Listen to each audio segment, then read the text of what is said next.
1400 കൊല്ലം മുമ്പ് ജീവിച്ച നബി സല്ലല്ലാഹു അലൈഹി വസല്ലം തങ്ങൾ വെള്ളം കുടിക്കാൻ ഉപയോഗിച്ച പാത്രം ഏതൊക്കെയായിരുന്നു എന്ന് ഇന്നും നമുക്ക് പഠിക്കാൻ കിട്ടുന്നുണ്ട്.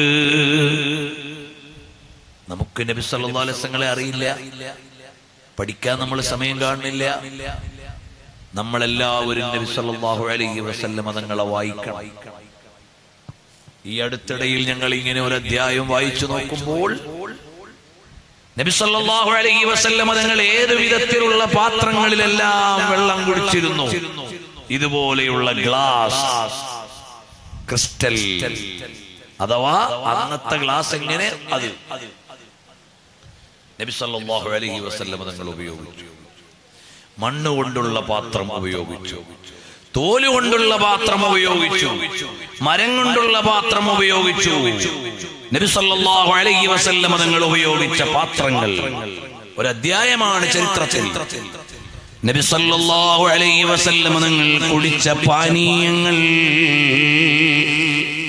നബി സല്ലല്ലാഹു അലൈഹി വസല്ലം തങ്ങൾക്ക് ഏറ്റവും ഇഷ്ടമുള്ള പാനീയം അൽ ഹുല്ലുൽ ബാരിദ്, തണുത്ത മധുരമുള്ള വെള്ളം, അല്ലെങ്കിൽ നല്ല തെളിഞ്ഞ തണുത്ത വെള്ളം.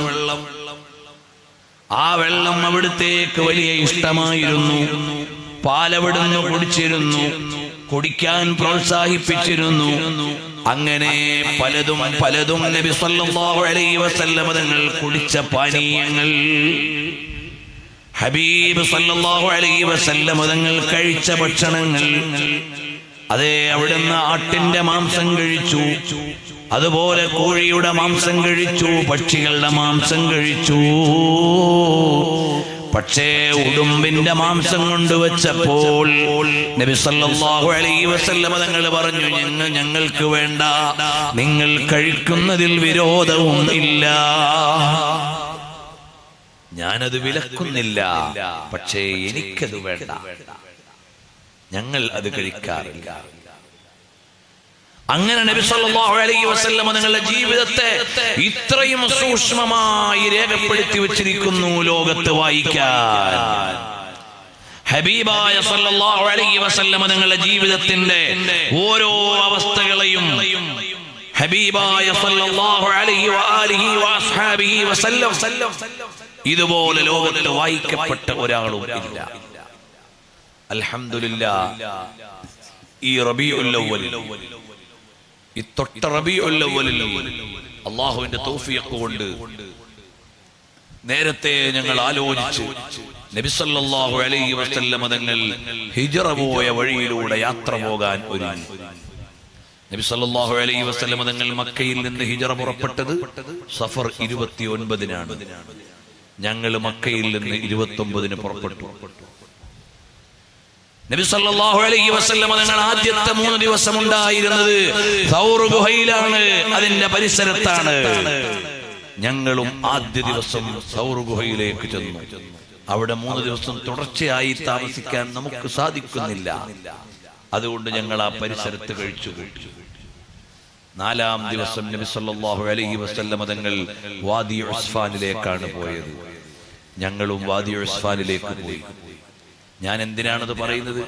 1446 കൊല്ലം മുമ്പ് നബി സല്ലല്ലാഹു അലൈഹി വസല്ലം തങ്ങൾ പോയ വഴിയും സ്ഥലവും ഇന്നും ലോകത്തിന് പഠിച്ചും കണ്ടും പോകാൻ സാധിക്കും. അത്രമേൽ കൃത്യമാണ് നബി സല്ലല്ലാഹു അലൈഹി വസല്ലം തങ്ങളുടെ ജീവിതത്തിന്റെ ഹിസ്റ്റോറിസിറ്റി. അവിടുത്തെ ജീവിതത്തിന്റെ ചരിത്രം അത്രമേൽ കൃത്യമാണ്. അങ്ങനെയാകുമ്പോഴാണ് പ്രിയമുള്ളവരെ നബി സല്ലല്ലാഹു അലൈഹി വസല്ലം തങ്ങളും സിദ്ദീഖ് റളിയല്ലാഹു അൻഹുവും 1400 കൊല്ലങ്ങൾക്ക് മുമ്പ് സഫർ 29-ന് മക്കയിലെ വീട്ടിൽ നിന്നിറങ്ങി സിദ്ദീഖ് റളിയല്ലാഹു അൻഹുവിന്റെ വീട്ടിലേക്ക് പോയി. കഅബയുടെ തൊട്ടടുത്ത് ഉമ്മുഹാനി റളിയല്ലാഹു അൻഹയുടെ വീട്ടിലേക്ക് വന്ന് അവിടുന്ന് നേരെ 5.5 കിലോമീറ്റർ ദൂരെയുള്ള സൗർ ഗുഹയിലേക്ക് പോയി. അവിടെ സൗർ ഗുഹയിലേക്ക് ചെന്ന് പിന്നെ 3 ദിവസം കഴിഞ്ഞിറങ്ങി. ആ സഞ്ചാര വഴികളിലൂടെ നമ്മളൊന്ന് പോയാൽ ഇന്നും എത്ര വന്യമായ സ്ഥലമാണെങ്കിലും അന്നത്തെ ചരിത്രം നമ്മളോട് പറഞ്ഞു തരുന്നു. ഞങ്ങൾ ഈ സഞ്ചാരത്തിന് ഒരുങ്ങിയപ്പോൾ സമീപകാലത്ത് ആ വഴിയിലൂടെ ഗവേഷണാർത്ഥത്തിൽ പോയ പണ്ഡിതന്മാരുണ്ട്. അവരെ അവലംബിച്ചുകൊണ്ടാണ് ഞങ്ങൾ പോയത്. സ്വന്തം പോകാൻ നമുക്ക് സാധിക്കൂലല്ലോ. അപ്പോൾ അതിൽ ഒരു പണ്ഡിതൻ 60 പ്രാവശ്യം ആ വഴിയിൽ പോയ ആളാണ്. വേറെ ഒരാള് 45 പ്രാവശ്യം സഞ്ചരിച്ച ആളാണ്. വേറെ ഒരാൾ 100 പ്രാവശ്യം സഞ്ചരിച്ചു. അതിൽ പല പ്രാവശ്യം നടന്നുപോയ ആളാണ്. അദ്ദേഹം പറയാണ്, അദ്ദേഹം മരുഭൂമിയിലെ മണലിൽ ഞങ്ങൾക്ക് വഴി ഇങ്ങനെ വരച്ചു തരുമ്പോൾ എത്ര എളുപ്പത്തിലാണ് നബി സല്ലല്ലാഹു അലൈഹി വസല്ലം തങ്ങൾ ഇന്ന സ്ഥലത്തുനിന്ന് ഇവിടെ വന്നു, ഇവിടുന്ന് അങ്ങോട്ട് പോയി, അവിടെ ഇരുന്നു, പിന്നെ ആ കുന്നിന്റെ മേലെ കേറാൻ കുറച്ച് പ്രയാസപ്പെട്ടു. ഇതിങ്ങനെ പറഞ്ഞു തരുമ്പോൾ കൂടെ നടന്നതുപോലെ പറഞ്ഞു തരുന്ന ആലിമീങ്ങളുണ്ട്, രേഖപ്പെടുത്തുന്നുണ്ട്. ഇത്രമേൽ തെളിച്ചമുള്ള ജീവിതം നമ്മുടെ മുമ്പിലുണ്ട്. ഹബീബ് റസൂലുള്ളാഹ് സ്വല്ലല്ലാഹു അലൈഹി വസല്ലം തങ്ങളുടെ സഞ്ചാര വഴികൾ ആ ഹബീബിനെ നമുക്കറിയുമോ? സ്വല്ലല്ലാഹു അലൈഹി വസല്ലം. ഞങ്ങൾ ആ വഴിയിൽ ആ പണ്ഡിതന്മാരെ ഉപയോഗിച്ചുകൊണ്ട് സഞ്ചരിച്ചു ചെല്ലുമ്പോൾ ഞങ്ങളെ ഏറ്റവും കൂടുതൽ സ്വാധീനിച്ച ചില രംഗങ്ങളുണ്ട്. വിശാലമായ മരുഭൂമി, എവിടെയും ഒരു തണലില്ല. സിദ്ദീഖ് റളിയല്ലാഹു അൻഹു പരിഭ്രമിച്ചു പോയി. എവിടെയാണ് നബി സല്ലല്ലാഹു അലൈഹി വസല്ലം തങ്ങളെ ഒരല്പസമയം വിശ്രമിക്കാൻ അനുവദിക്കുക? നോക്കിയപ്പോൾ ഒരു നീണ്ട പാറ ഇങ്ങനെ നിൽക്കുന്നു. അസ്സഖറത്തു ത്വവീല എന്ന് ഇബ്നു ഹിശാം രേഖപ്പെടുത്തുന്നു. അതിന്റെ അടിയിൽ വിരിച്ചു കൊടുത്തു നബി സല്ലല്ലാഹു അലൈഹി വസല്ലം തങ്ങൾ അവിടെ കിടന്നു കുറച്ചു നേരം. ഇന്നു ചെന്നാലും അപ്പാറ എവിടെയുണ്ട്. അതിന്റെ അഗ്രഭാഗം കുറച്ച് പൊട്ടിപ്പോയി എന്നേ ഉള്ളൂ. അവിടെ പെയിന്റ് അടിച്ചിട്ടില്ല, സിമന്റ് ചെയ്തിട്ടില്ല, ഒരു നിർമ്മാണവും നടന്നിട്ടില്ല. കാറ്റടിച്ചുകൊണ്ട് മണല് മാറിയെങ്കിലേ ഉള്ളൂ. ആ പാറ നമ്മളോട് സംസാരിക്കും. മുഹമ്മദുർ റസൂലുള്ളാഹ് സ്വല്ലല്ലാഹു അലൈഹി വസല്ലം. അബവാഇന്റെ അടുത്തൊരു സ്ഥലത്തെത്തിയപ്പോൾ ഞങ്ങൾ യാത്രക്കിടയിൽ വേജാറായി പോയി. അങ്ങനെ ഞങ്ങൾ കിതാബുകൾ ഇങ്ങനെ പരിശോധിക്കുമ്പോഴാണ് നബി സല്ലല്ലാഹു അലൈഹി വസല്ലം തങ്ങൾ അവിടെ എത്തിയപ്പോഴും വേജാറായിരുന്നു എന്ന് മനസ്സിലായത്. എങ്ങോട്ടാണ് ഇനി പോകേണ്ടതെന്നൊരു പരിഭ്രമം വന്നുപോയ സ്ഥലം. ഇന്ന് നമ്മൾ ചെന്നാലും തഹയ്യുറായി പോകും, ഇതെന്തൊരു വഴിയാണ്. കാരണം ആയിരക്കണക്കിന് മലകൾക്കിടയിലൂടെ നീണ്ടുപരന്നു കിടക്കുന്ന മരുഭൂമിയിലൂടെയല്ലേ പോകേണ്ടത്. അങ്ങനെ പോകുമ്പോൾ ഇന്നും പരിഭ്രമിച്ചു പോവും, ഇവിടെ നിന്ന് എങ്ങനെയാണ് പോകേണ്ടത് എന്ന്. അന്ന് നബി സല്ലല്ലാഹു അലൈഹി വസല്ലം തങ്ങൾക്കൊരു സ്വഹാബി വാപ്പയെപ്പോലും സമ്മതം വിട്ടിട്ട് കൂടെ ചെന്ന് വഴി കാണിച്ചു കൊടുത്ത സ്ഥലം, അവിടുത്തെ നെറ്റി ചേർത്ത് വെച്ച സ്ഥലങ്ങൾ ആ മരുഭൂമിയിലുണ്ട്. ഞങ്ങൾ യാത്രക്കിടയിൽ മറ്റൊരു സ്ഥലത്ത് എത്തി. എവിടെയാണ്? മദീനയിലെ വാദി ഫറഇലാണ്. നബി സല്ലല്ലാഹു അലൈഹി വസല്ലം തങ്ങളുടെ ചരിത്രത്തിലെ ആദ്യത്തെ ഒരു സൈനിക നീക്കം എന്ന് പറയുന്ന അബവാ സൈനിക നീക്കത്തിൽ നബി സല്ലല്ലാഹു അലൈഹി വസല്ലം തങ്ങൾ ഖൈലൂലത്തുറങ്ങാൻ കിടന്ന, ഉച്ചക്ക് മുമ്പൊരൊന്ന് മയങ്ങാൻ കിടന്ന ഒരു സ്ഥലമുണ്ട്. അതൊരു മലയുടെ ടോപ്പിലാണ്. ചുറ്റും മാനം മുട്ടുന്ന മലകളാണ്. അവിടെ ചെന്ന് നിൽക്കുമ്പോൾ നമ്മൾ അത്ഭുതപ്പെട്ടു പോകും. ഇത്ര ഒരു വലിയ സ്ട്രാറ്റജിക് ആയിട്ടുള്ള പോയിന്റിൽ എങ്ങനെയാണ് മുത്തുനബി സല്ലല്ലാഹു അലൈഹി വസല്ലം തങ്ങൾ എത്തിയതെന്ന്. അവിടെയും ഒരു നിർമ്മാണവും നടന്നിട്ടില്ല. അവിടെ ആരോ സന്ദർശകരിട്ട 2 മുസല്ലയുണ്ടെന്നേ ഉള്ളൂ. അവിടെ പിൽക്കാലത്ത് മഹാനായ ഉമർ ഇബ്നുൽ ഖത്താബ് തങ്ങളുടെ മകൻ അബ്ദുല്ലാഹി ഇബ്നു ഉമർ തങ്ങൾ വരികയും കുപ്പായം അഴിച്ചു കിടക്കുകയും ചെയ്തു എന്ന് ബഹുമാനപ്പെട്ട ഇമാം സുംഹൂദി റഹിമഹുല്ലാഹ് രേഖപ്പെടുത്തുന്നുണ്ട്. അതിനുശേഷം സാലിം ഇബ്നു അബ്ദുല്ലാഹി ഇബ്നു ഉമർ ഇബ്നുൽ ഖത്താബ് അബ്ദുല്ലാഹി ഇബ്നു ഉമർ തങ്ങളുടെ മകനും പിൽക്കാലത്ത് അവിടെ വന്നപ്പോൾ മേൽമുണ്ട് മാറ്റിയിട്ടവിടെ കിടന്നു. ഇന്നും പച്ചയായി ആ സ്ഥലം അവിടെ നിൽക്കുന്നുണ്ട്. അതിന്റെ താഴ്വാരത്തേക്ക് വന്നാൽ നബി സല്ലല്ലാഹു അലൈഹി വസല്ലം തങ്ങൾ ളുഹർ നിസ്കരിച്ച സ്ഥലമുണ്ട്. ജബൽ അഖ്മ എന്ന പർവ്വതത്തിന്റെ താഴെയാണ് ഹബീബ് സല്ലല്ലാഹു അലൈഹി വസല്ലം തങ്ങൾ നിസ്കരിച്ച സ്ഥലം. മസ്ജിദുൽ ബുറൂദ് എന്നാണ് ആ പള്ളിക്ക് പറയുന്നത്. അവിടെ പള്ളിയിലെ സ്ഥലം കല്ലുവെച്ചടയാളപ്പെടുത്തിയിട്ടേ ഉള്ളൂ. മസാജിദുല്ലതി സ്വല്ലാ ഫീഹാ നബിയ്യു സല്ലല്ലാഹു അലൈഹി വസല്ലം എന്ന കിതാബിൽ ഇമാം സുംഹൂദിയിൽ നിന്ന് ഉദ്ധരിച്ച് റളിയല്ലാഹു അൻഹു രേഖപ്പെടുത്തിയത് കാണാം. നബി സല്ലല്ലാഹു അലൈഹി വസല്ലം തങ്ങൾ നിസ്കരിച്ച സ്ഥലമാണ്. ഇത്രമേൽ തെളിച്ചമുള്ളൊരു നബിയെ കിട്ടിയിട്ട് സല്ലല്ലാഹു അലൈഹി വസല്ലം പഠിക്കാൻ നമുക്ക് നേരമുണ്ടോ? തുടരാൻ നമുക്ക് വിചാരമുണ്ടോ? ഞാൻ ഇങ്ങനെ പറഞ്ഞാൽ ഇത് നേരം വെളുത്താലും തീരൂല. കാരണം നബി സല്ലല്ലാഹു അലൈഹി വസല്ലം തങ്ങളുടെ തിരുമേനി തൊട്ടുകിടന്ന സ്ഥലങ്ങൾ എത്രയാണ്, അവിടുന്ന് നോക്കിയ സ്ഥലങ്ങൾ എത്രയാണ്. ജിസ് तरफ उड़ गई दम में दम आ गया उस निगाहे इनायत पे लाखों सलाम. ഒന്ന് നോക്കിയാൽ മതിയല്ലോ പുണ്യം ലഭിക്കാൻ. ആ നോട്ടത്തിന്റെ ഉടമ റസൂലുള്ളാഹ് സ്വല്ലല്ലാഹു അലൈഹി വസല്ലമ തങ്ങളാണ്. ആ ജീവിതം പച്ചയായി തന്നെ നമുക്ക് കാണാം. മഹാനായ അബൂദർ അൽ ഗിഫാരി റളിയല്ലാഹു അൻഹു ആരാണ്? അതാ അസ്ദഖു തഹ്ത അദീമിസ് സമാ, ആകാശമാകുന്ന മേലാപ്പിന് കീഴിലുള്ള ഏറ്റവും വലിയ സത്യവാനെന്ന് നബി സല്ലല്ലാഹു അലൈഹി വസല്ലം തങ്ങൾ പഠിപ്പിച്ച സ്വഹാബിയല്ലേ.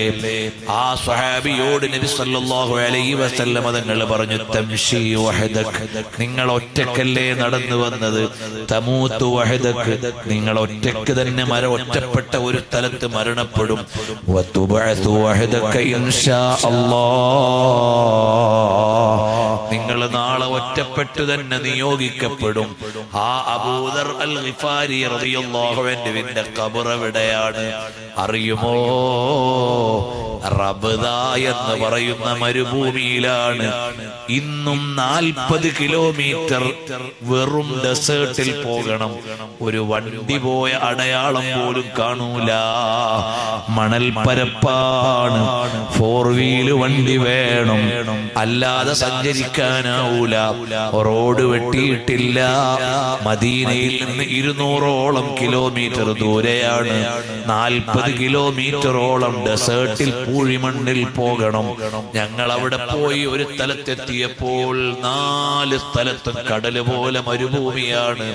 ഞങ്ങൾ പോയ വണ്ടി പാകമായ വണ്ടിയായിരുന്നില്ല. അവിടെ പൂഴ്ന്നുപോയി. ഞങ്ങൾ ഇസ്തിഗാസ ചെയ്യാൻ ആളില്ല. യാ ഇബാദല്ലാഹി അഗീസൂനി എന്ന് വിളിക്കേണ്ട സ്ഥലമാണ്. ഏതായാലും ഞങ്ങൾ അതിനു മുമ്പ് കയറിയ ഒരു പമ്പിൽ നിന്ന് ഒരു മലയാളിയെ പരിചയപ്പെട്ട് അയാളുടെ നമ്പർ ഞങ്ങളുടെ കയ്യിലുണ്ടായിരുന്നു. പിന്നെ അയാൾ 4 വീല് വണ്ടിയും കൊണ്ടുവന്ന് ഞങ്ങളെ അവിടെ നിന്ന് കയറ്റിയിട്ടാണ് ഞങ്ങൾ പോയിട്ട് മഹാനായ അബൂദർ അൽ ഗിഫാരി തങ്ങളെ സിയാറത്ത് ചെയ്തത്. അതിന്ന് ത്വയ്ബ യൂണിവേഴ്സിറ്റിയുടെ സംരക്ഷണയിൽ ഹെറിറ്റേജ് ഡിപ്പാർട്ട്മെന്റ് പരിപാലിക്കുന്ന ചരിത്ര സ്ഥലമായി എവിടെയുണ്ട്. പക്ഷേ അവിടെ എത്താൻ ഇന്നും 40 കിലോമീറ്ററിലേറെ കറക്റ്റ് ഡെസേർട്ടിൽ യാത്ര ചെയ്തു പോകണം കേട്ടോ. അവിടെ നിന്ന് കുറെ ഇങ്ങ് വന്നാൽ മുആവിയ റളിയല്ലാഹു അൻഹുവിന്റെ അണക്കെട്ട് കാണാം. സദ്ദ് മുആവിയ അക്കാലത്തുണ്ടാക്കിയ അണക്കെട്ടാണ്. നിങ്ങൾ ആലോചിച്ചു നോക്കി, ഏത് കാലത്താണ് കൃഷിക്ക് വേണ്ടി അണക്കെട്ടുണ്ടാക്കിയത്? മുല്ലപ്പെരിയാർ തീരുമാനമാകുന്നതിന് മുമ്പല്ല, ആയതിനു ശേഷമല്ല. 1000 കൊല്ലത്തിന് മുമ്പ് മഹാനായ മുആവിയ റളിയല്ലാഹു അൻഹുവിനെ അണക്കെട്ടുണ്ടാക്കാനുള്ള ബോധം കിട്ടിയത് മദീനത്തെ പള്ളിയിലാണ്. അതുകൊണ്ടാണ് ഞാനിന്ന് തുടങ്ങി വെച്ച വിഷയം വലാകിർ റസൂലുള്ളാഹി വഖാതമൻ നബിയ്യീൻ. നബി സല്ലല്ലാഹു അലൈഹി വസല്ലം തങ്ങളുടെ ജീവിതം ഇതുപോലെ രേഖപ്പെട്ട് കിടക്കുകയാണ്. എല്ലായിടത്തും നമുക്ക് പോയി കാണാം. ഒരു കഥാപാത്രമല്ല, ഇവിടെ ആയിരുന്നേ എന്റെ പൊന്നു മുസ്തഫ സല്ലല്ലാഹു അലൈഹി വസല്ലം ഇരുന്നത്. അങ്ങനെ പറയാൻ പറ്റുന്ന എത്രയോ സ്ഥലങ്ങൾ. അപ്പൊ നമ്മൾ നബി സല്ലല്ലാഹു അലൈഹി വസല്ലമയെ പിൻപറ്റണം, ഇത്തിബാഅ് ചെയ്യണം.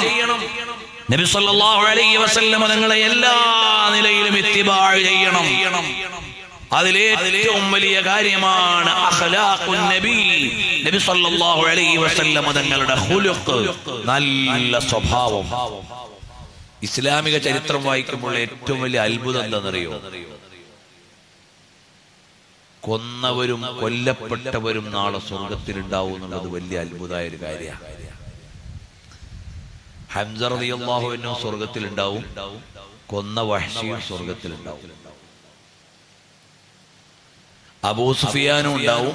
അബൂ സുഫിയാൻ കാരണമായി കൊല്ലപ്പെട്ട എത്ര സ്വഹാബികളാ!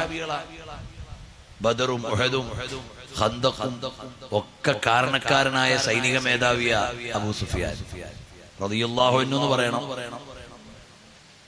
ആ കൊല്ലപ്പെട്ട സ്വഹാബികൾ നേരത്തെ റളിയല്ലാഹു അൻഹു. അപ്പൊ നമുക്കിവിടെ മൂല്യം എന്താണ്? വ്യക്തികളല്ല, മൂല്യങ്ങളാണ്. അതാണ് ഈ ചരിത്രം നമുക്ക് പഠിപ്പിച്ചു തരുന്നത്. നമ്മൾ ചെറിയൊരു കാര്യത്തിന് പറയും, കല്യാണത്തിന് വിളിക്കാത്തതിന് പറയും ഞാൻ നിന്നോട് ജീവിതത്തിൽ മിണ്ടൂല. ഇത് അടിവയറ് കുത്തിക്കീറിയ ക്രൂരമായി കൊല ചെയ്ത ആൾ കലിമ ചൊല്ലിയപ്പോഴേ അയാളുമായി ഇനി ഒരു പ്രശ്നവും ഇല്ല, സ്വർഗത്തിൽ ഉണ്ടാവും. ഹംസ റളിയല്ലാഹു അൻഹു, വഹ്ശി റളിയല്ലാഹു അൻഹു. അപ്പൊ ആദർശമാണ് വലുത്. ഹിന്ദ് റളിയല്ലാഹു അൻഹു വന്നിട്ട് ചോദിച്ചു, ഹിന്ദാരാ? മഹാനായ ഹംസ റളിയല്ലാഹു അൻഹുവിന്റെ ജനാസയെ അലങ്കോലപ്പെടുത്തി എന്ന് ചരിത്രകാരന്മാര് പറഞ്ഞ സ്ത്രീയാ. ഹിന്ദിന്റെ പ്രേരണയാലാണ് വഹ്ശി മഹാനായ ഹംസ റളിയല്ലാഹു അൻഹുവിനെ കൊന്നത്. ആ ഹിന്ദ് റളിയല്ലാഹു അൻഹു വന്നിട്ട് ചോദിച്ചു, എനിക്ക് മാപ്പ് തരുമോ എന്ന് നബി സല്ലല്ലാഹു അലൈഹി വസല്ലം. നബി സല്ലല്ലാഹു അലൈഹി വസല്ലം പറഞ്ഞെന്താ? ഒരു കുഴപ്പമില്ല, അവ നാളെ ഈ ഹിന്ദ് എന്നവരും സ്വർഗത്തിൽ ഉണ്ടാവും, കൊല്ലപ്പെട്ട ഹംസ റളിയല്ലാഹു അൻഹു ഒരു പണക്കും ഉണ്ടാവില്ല. നമ്മൾ ചെറിയ ചെറിയ സില്ലി കാര്യങ്ങൾക്കാണ് നമ്മൾ പിണങ്ങാം. അതേ സമയത്ത് മൂല്യങ്ങളിലേക്ക് നോക്കണം. ഈ സ്വഹാബികളാരും അവർ ചെയ്തു പോയ തെറ്റിന്റെ പേരിൽ പകവച്ചില്ല, ദേഷ്യം വെച്ചില്ല. ഈമാനും തഖ്വയും ഉണ്ടോ എല്ലാം വിട്ടുവീഴ്ച ചെയ്യാം. ഇതാണ് സീറ വായിക്കുമ്പോൾ നമ്മളെ ഏറ്റവും അത്ഭുതപ്പെടുത്തുന്ന കാര്യം. ഖാലിദ് ബിൻ വലീദ് റളിയല്ലാഹു അൻഹു മക്ക ഫത്ത് കഴിഞ്ഞിട്ടില്ല ഇസ്ലാമിലേക്ക് വന്നത്. അതിനു മുമ്പൊക്കെ ശത്രുപക്ഷത്തായിരുന്നു. അബൂ സുഫിയാൻ ഇസ്ലാമിലേക്ക് വന്ന മക്ക ഫത്തിലൂടെ അല്ലേ? അതിനു മുമ്പുള്ള എല്ലാ ആളുകൾക്കും അബൂ സുഫിയാനോട് ദേഷ്യമായിരുന്നു. പിന്നെയാണ് സ്വഹാബിയായത്. അപ്പൊ എല്ലാവർക്കും ഇഷ്ടായി. അപ്പൊ നമ്മൾ മുഅ്മിനീങ്ങൾക്കിടയിൽ ഏറ്റവും വലിയ വിട്ടുവീഴ്ചയുള്ളവരാകണം. ചെറിയ ചെറിയ കാര്യങ്ങളുടെ പേരിൽ പിണങ്ങരുത്, ചെറിയ ചെറിയ കാര്യങ്ങളുടെ പേരിൽ വിട്ടു നിൽക്കരുത്. ചില ആള് പറയും, എന്നെ അവൻ കല്യാണത്തിന് വിളിച്ചില്ല, അതുകൊണ്ട് ആജീവനാന്ന് ഞാൻ അവന്റെ വീട്ടിൽ കയറൂല, മരിച്ച മയ്യത്ത് കാണാനും വരൂല എന്നൊക്കെ അത് പറഞ്ഞാളും. ചെറിയ കാര്യങ്ങൾക്ക് വേണ്ടി നമ്മൾ പിണങ്ങിക്കളയും. അത് നബി സല്ലല്ലാഹു അലൈഹി വസല്ലം നിങ്ങളുടെ സ്വഭാവമല്ല. അവിടുന്ന് വിട്ടുവീഴ്ചയാണ്. തങ്ങളെങ്ങാനും അങ്ങനെ കർക്കശമായ സ്വഭാവം സ്വീകരിച്ചെങ്കിൽ ആരും മുന്നിലുണ്ടാകുമായിരുന്നില്ല. എല്ലാവർക്കും അഫ്വ്, എല്ലാവർക്കും വിട്ടുവീഴ്ച, എല്ലാവർക്കും വിട്ടുവീഴ്ച. നബി സല്ലല്ലാഹു അലൈഹി വസല്ലം ശൈലി എങ്ങനെയാണ്? എല്ലാവരോടും വിട്ടുവീഴ്ച, ആരോടും പകയില്ല. ആരോടും ദേഷ്യമില്ല, ആരോടും വിട്ടുനിൽക്കില്ല. മുഅ്മിനീങ്ങളെ, നമ്മൾ നല്ല സ്വഭാവത്തിന്റെ ഉടമകളാകണം. ഒരിക്കലും ഞങ്ങൾ മക്കത്ത് ചെല്ലുമ്പോൾ കുറച്ചു കാലം മുമ്പൊക്കെ മത്താഫിലൊക്കെ ക്ലാസ്സുകൾ ഉണ്ടാവുമായിരുന്നു. ഒരു 10 കൊല്ലം മുമ്പൊക്കെ മത്താഫിൽ ക്ലാസ് ഉണ്ടാവും മഗ്‌രിബ് കഴിഞ്ഞാല്. അന്ന് മുഹമ്മദുൽ മക്കി എന്ന് പറഞ്ഞ ഒരാൾ ഉറുദുവിൽ ക്ലാസ് എടുക്കും. കണ്ടവർ ഈ കൂട്ടത്തിലുള്ള ഒരു മൈതാഞ്ചി ദാടി അവിടെ ഇങ്ങനെ ഹിജ്ർ ഇസ്മായിലിന്റെ അപ്പുറത്ത് അജർക്കൊക്കെ ചിലപ്പോൾ ഓർമ്മ ഉണ്ടാവും. അവിടെ ഇങ്ങനെ ക്ലാസ് എടുക്കും. അപ്പൊ അയാളോട് ഹാജിമാരൊക്കെ സംശയം ചോദിച്ചു. അപ്പൊ ഒരിക്കൽ ഒരാൾ ചോദിച്ചു, ഞാനും എന്റെ ഭാര്യയും കൂടി ഹജ്ജിന് വന്നതാണ്, ഞങ്ങൾ രണ്ടാളും പണക്കത്തിലാണ്, രണ്ടാളും 2 ബിൽഡിങ്ങിലാണ് താമസിക്കുന്നത്, ഞങ്ങളുടെ ഹജ്ജ് സഹിഹാവുമോ ഇല്ലെന്ന ചോദ്യം. അതിന് അദ്ദേഹത്തിന് മറുപടി എന്താണെന്നറിയോ? ആപ്കോ ശർം നഹീ ആതി ഹോ, നാണമില്ലേ നിനക്ക്? സർവാധികാരിയായ അള്ളാഹു പുറത്തു തന്ന സ്വർഗം തരണമെന്ന് പറഞ്ഞ ഹജ്ജിന് വന്നത്, നിങ്ങൾക്ക് തമ്മിൽ പൊറുക്കാൻ വയ്യ. വല്ലാത്തൊരു അത്ഭുതം തന്നെയാണല്ലോ. അദ്ദേഹത്തിന്റെ മറുപടി അങ്ങനെയായിരുന്നു. അവ നമ്മൾ വിട്ടുവീഴ്ച ചെയ്താലേ പരമാധികാരിയായ അള്ളാഹു വിട്ടുവീഴ്ച ചെയ്യുകയുള്ളൂ. നിങ്ങൾ ഇവിടെയുള്ളവരോട് വിട്ടുവീഴ്ച ചെയ്യുമ്പോൾ ആകാശത്തിന്റെ അധിപനായ അള്ളാഹു തആല വിട്ടുവീഴ്ച ചെയ്യും. നമ്മൾ നല്ല വിട്ടുവീഴ്ചയുള്ളവരാകണം, റഅഫത്തുള്ളവരാകണം. ചെറിയ ചെറുപ്പക്കാരൊക്കെ ചിലപ്പോൾ കുരുത്തക്കേടൊക്കെ കാണിക്കും. അവ ഓരോട് ശപിക്കരുത്, ഓരോ കുറ്റം പറയരുത്. ചെറുപ്പക്കാർ കുറച്ചൊക്കെ കളിച്ചോട്ടെ, കളിക്കാനുള്ള പ്രായമല്ലേ. നമ്മളൊക്കെ ചെറുപ്പത്തിൽ എന്തെല്ലാം കളിച്ചോരാ. അപ്പൊ ഓരോട് വിട്ടുവീഴ്ച ചെയ്യണം, എന്നിട്ട് ഓരോട് അഫ്വ ചെയ്യണം. നബി സല്ലല്ലാഹു അലൈഹി വസല്ലം തങ്ങളെ അറിഞ്ഞ സ്വഹാബികൾ അവർക്ക് ശബ്ദം പൊങ്ങൂല. ഉമർ റളിയല്ലാഹു അൻഹു ഒരു കാര്യം പറഞ്ഞാൽ രണ്ടാമതും ചോദിക്കണം എന്താ ഉമറേന്ന്, എന്നാലേ മനസ്സിലാവുള്ളൂ. ഖാദി ഇയാദ് തങ്ങൾ ശിഫയിൽ ഉദ്ധരിക്കും. അങ്ങനെ സ്വഹാബത്തിനൊക്കെ പേടിയാണ്. അപ്പോഴായിരിക്കും ഏതോ നാട്ടും പുറത്തുനിന്ന് ഒരു അറാബി വരും. ആ അറാബിക്ക് ഇതല്ല അറിയോ? അദ്ദേഹം ചോദിക്കും, യാ മുഹമ്മദ് സല്ലല്ലാഹു അലൈഹി വസല്ലം, ഒറ്റ വിളിയാണ്, അഅ്തിനി മിമ്മാ അഅ്താകല്ലാഹ്, പടച്ചോൻ തന്ന പൈസ എന്ന് കുറച്ചും കൂടെ നളി. എവിടെ? ഉമറുൽ ഫാറൂഖുകളും സിദ്ദീഖുൽ അക്ബറുകളും ഒക്കെ സംസാരിക്കാൻ പോലും ബേജാറായിരിക്കുമ്പോഴാണ് ഏതോ നാട്ടും പുറത്തൊരു അറാബി വന്നിട്ട് വിളിക്കും, പേരിട്ടൊരൊറ്റ വിളി, പടച്ചോൻ തന്ന പടത്തുനിന്ന് കുറച്ചും നളി എന്ന് പറയും. ചിലപ്പോ കഴുത്തിലുള്ള ഷാള് പിടിച്ചെന്ന് വലിക്കും. അപ്പോഴൊക്കെ നബി സല്ലല്ലാഹു അലൈഹി വസല്ലം ചിരിക്കും. കാരണം എന്താ? അയാൾക്ക് അത്രേ അറിയുള്ളൂ, അയാൾക്ക് അത്ര അറിയുള്ളൂ. എല്ലാവർക്കും ഒരുപോലെ അറിയില്ല, എല്ലാവർക്കും ഖദർ അറിയില്ല, ആരാരാണെന്നറിയില്ല. നബി സല്ലല്ലാഹു അലൈഹി വസല്ലം തങ്ങൾ അവരോട് മുഴുവനും വിട്ടുവീഴ്ച ചെയ്തു. നമ്മളും അങ്ങനെ കുടുംബത്തിൽ മക്കളോട്, ഭാര്യമാരോട്, അതുപോലെ നമ്മുടെ സന്താനങ്ങളോട്, സഹോദരങ്ങളോട് നല്ല അഫ്വുള്ളവരാകണം. അപ്പോൾ അല്ലാഹുവിന്റെ റഹ്മത്ത് വരും. നമ്മൾ സഹപ്രവർത്തകരോട് ചെറിയ കാര്യങ്ങളിലൊന്നും പിണങ്ങാൻ പാടില്ല. സംഘടനയിൽ നല്ല ഒരുമയിലും സ്വരുമയിലും പ്രവർത്തിക്കണം. അപ്പൊ അല്ലാഹു തആല നല്ല ബർക്കത്ത് ചെയ്തു തരും. നബി സല്ലല്ലാഹു അലൈഹി വസല്ലം തങ്ങളുടെ അഖ്ലാഖ്, സ്വഭാവം നമ്മുടെ ജീവിതത്തിലുടനീളം ഉണ്ടാകണം.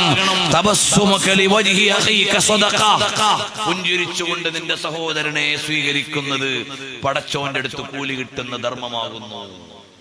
എത്ര വലിയ സന്ദേശങ്ങളാ നബി സല്ലല്ലാഹു അലൈഹി വസല്ലം, റസൂലുള്ളാഹി സ്വല്ലല്ലാഹു അലൈഹി വസല്ലം നല്ല രസമൊക്കെ കാണിക്കും. ചിലപ്പോൾ ഒരിക്കൽ റസൂലുള്ളാഹി സ്വല്ലല്ലാഹു അലൈഹി വസല്ലങ്ങൾക്ക് നാട്ടും പുറത്തുനിന്ന് ഒരാൾ കുറെ സാധനമായിട്ട് വരും. സാഹിർ എന്ന അദ്ദേഹത്തിന്റെ പേര്. നാട്ടും പുറത്തുനിന്നുള്ള നാടൻ ചീനി, നാടൻ മരച്ചീനി എന്നൊക്കെ പറഞ്ഞ മാതിരി കുറച്ച് നാടൻ സാധനമൊക്കെ ആയിട്ട് വരും. നബി സല്ലല്ലാഹു അലൈഹി വസല്ലം എന്ത് ചെയ്യും? പട്ടണത്തിൽ കിട്ടുന്ന കുറച്ച് സാധനമൊക്കെ വാങ്ങി വെക്കും ഇദ്ദേഹത്തിന് കൊടുക്കാൻ. എന്നിട്ട് പറയും, സാഹിറുൻ ബാദിയത്തുനാ വനഹനു ഹാദിറുഹു, അദ്ദേഹം നാട്ടുപുറത്തുകാരനാ, ഞാൻ അദ്ദേഹത്തിന്റെ പട്ടണക്കാരനാണ്. അന്ന് മദീനക്കാർക്കും മക്കക്കാർക്കും അങ്ങനെ ഒരു പതിവുണ്ടായിരുന്നത്രേ. ഗ്രാമീണനായ ഒരാളുമായിട്ട് കമ്പനി ഉണ്ടാവും. എന്തിനാ? അവിടുത്തെ നാടൻ സാധനം നമുക്ക് കിട്ടാനും ഓൾക്ക് പട്ടണത്തിലെ സാധനം അവർക്ക് കൊടുക്കാനും. അങ്ങനെ ഒരു സമ്പ്രദായം തന്നെ ഉണ്ടായിരുന്നു, ചിലർ എഴുതിയിട്ടുണ്ട്. അപ്പൊ നബി സല്ലല്ലാഹു അലൈഹി വസല്ലം പറയും, സാഹിറുൻ ബാദിയത്തുനാ, നമുക്ക് നാട്ടിൻപുറത്തെ സാധനങ്ങൾ കൊണ്ടിരുന്ന ആൾ ഇയാളാണ്. വനഹനു ഹാദിറുഹു, പട്ടണത്തിലെ സാധനമൊക്കെ കൊടുക്കുന്ന നമ്മളുമാണ്. അങ്ങനെ ഒരു ദിവസം നബി സല്ലല്ലാഹു അലൈഹി വസല്ലം തങ്ങൾ ഇറങ്ങി മാർക്കറ്റിലൂടെ ഇങ്ങനെ പോകുമ്പോ സാഹിർ നാടൻ സാധനങ്ങൾ കൊണ്ടുവന്ന് കച്ചവടം ചെയ്യുന്ന സമയമാണ്.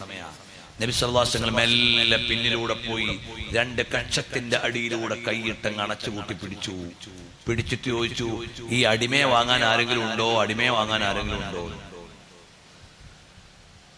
അപ്പൊ നോക്കി ഇത് ആരാണ്? നബി സല്ലല്ലാഹു അലൈഹി വസല്ലം തങ്ങളാണെന്ന് അറിഞ്ഞപ്പോ അദ്ദേഹം അവിടെ തന്നെ നിന്നു. കാരണം എന്താ? ലോകത്തെ ഏറ്റവും പുണ്യപ്പെട്ട നബി സല്ലല്ലാഹു അലൈഹി വസല്ലം തങ്ങളുടെ ശരീരത്തോട് ശരീരം ചേർത്ത് വെക്കാൻ കിട്ടിയ ഭാഗ്യം. അപ്പൊ എന്നാലും ഉണ്ടല്ലോ, നബി സല്ലല്ലാഹു അലൈഹി വസല്ലം തമാശക്ക് ചോദിച്ചതാ, ഈ അടിമയെ വാങ്ങാൻ ആരെങ്കിലും ഉണ്ടോന്ന്. അപ്പൊ ചോദിച്ചു, നബിയെ ഞാൻ എന്താ അത്രക്കും കൊള്ളാത്ത ആളല്ലേ, ഞാൻ അടിമയല്ലേ?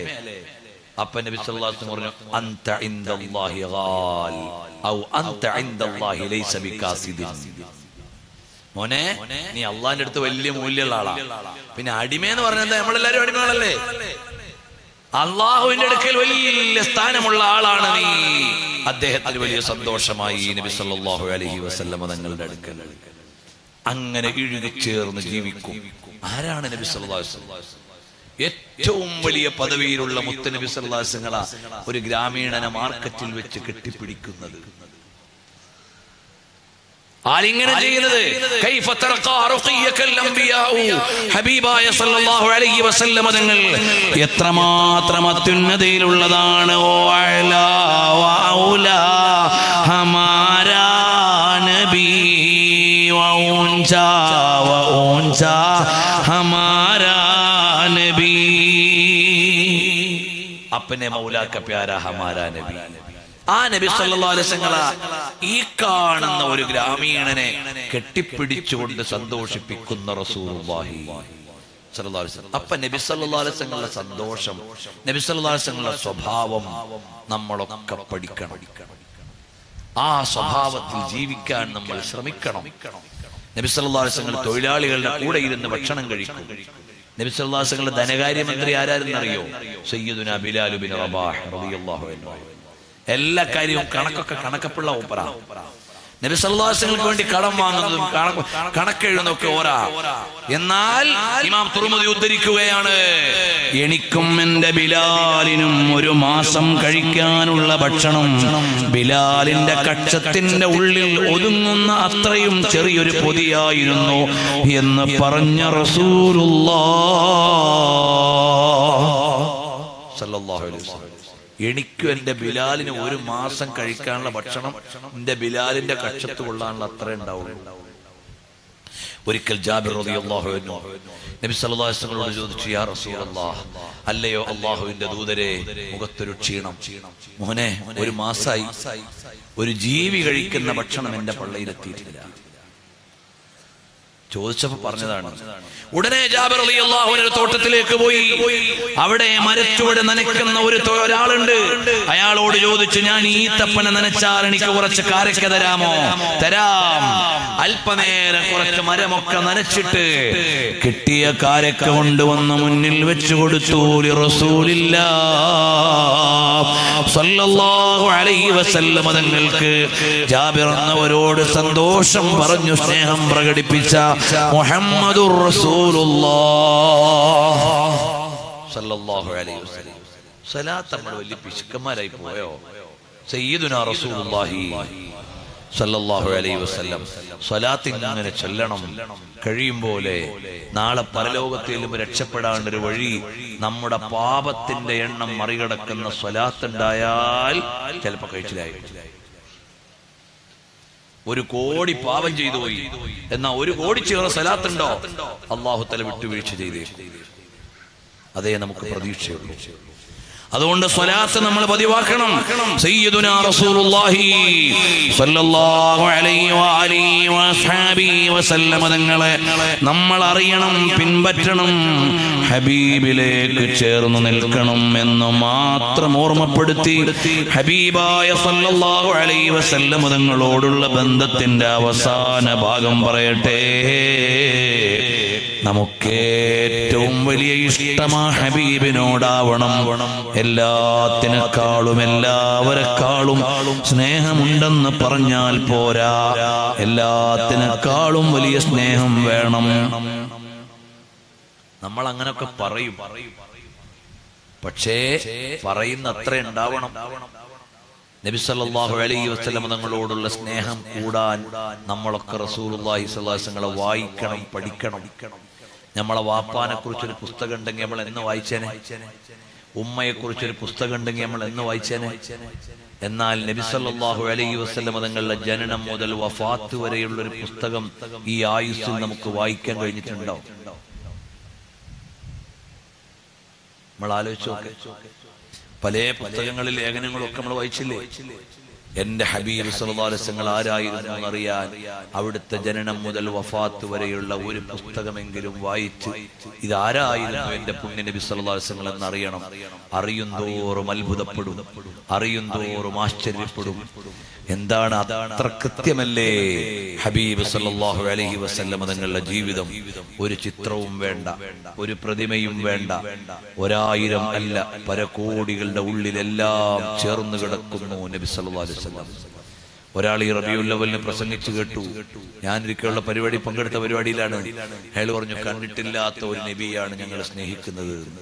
അത് കഴിഞ്ഞപ്പോൾ ഞാൻ പറഞ്ഞു, കണ്ടിട്ടുള്ളവരെക്കാൾ കണ്ടിട്ടുള്ള ഒരു നബിയാണ് നമ്മൾ സ്നേഹിക്കുന്നത് സല്ലല്ലാഹു അലൈഹി വസല്ലം.